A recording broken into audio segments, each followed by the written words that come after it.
আসসালামু আলাইকুম ভাই ও বন্ধুরা। আপনারা যারা আমার থেকে ছোট বয়সী বা বড়, আমার বয়সের কথা বললে আপনারা হয়তো বিশ্বাস করবেন না যে আমি এই 6 মাসে এই বয়সে আমি এই কোয়েল পাখি পালন করে কতটা লাভ করছি। যারা আসলে এক্স্যাক্টলি জানেন না, আর অনেকেই স্বপ্ন দেখেন, মিথ্যে স্বপ্ন দেখেন, তবে স্বপ্ন তো পূরণ করতে হবে একদিনই। তবে বসে থেকে স্বপ্ন দেখে ওটা স্বপ্ন না, ওটা হচ্ছে কল্পনা, মনের শয়তানি বলতে হয়। আপনারা কোনো একটা ব্যবসার নামেন, আমি বলতেছি না যে আমার এই ব্যবসায় করেন, কোনো একটা ব্যবসা আপনারা করেন বসে না থেকে। আপনারা আমি 1000 বাচ্চা দিয়ে শুরু করছি, আমার এই 6 মাসে 2 লক্ষ টাকার উপরে ইনকাম। আমি একটা জিক্সার মটন কিনছি আমার এই হ্যাচারিতে, হ্যাচারি বলতে গেলে খামার, বাচ্চারা আর এই ইয়েটা করে আমি কোয়েল পাখির চাষ করে।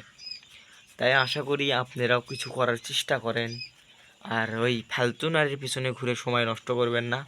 এখন হাজারটা নারী আমার পেছনে ঘুরে, আমি পাত্তা দিই না। এক্স্যাক্টলি আমি বাই হলে আমার পকেটের দিকে আর আমার গাড়ির দিকে সবাই দেখে, আমার দিকে দেখার দরকার নাই, কারণ আমার ওই দুইটা হয়ে গেছে, টেকা, এর গাড়ি এবং ব্যবসা। তাই আমি আর কোনো নারীকে পাত্তা দিই না, জীবনে কিছু করব, আরও এগিয়ে যাব ইনশাআল্লাহ।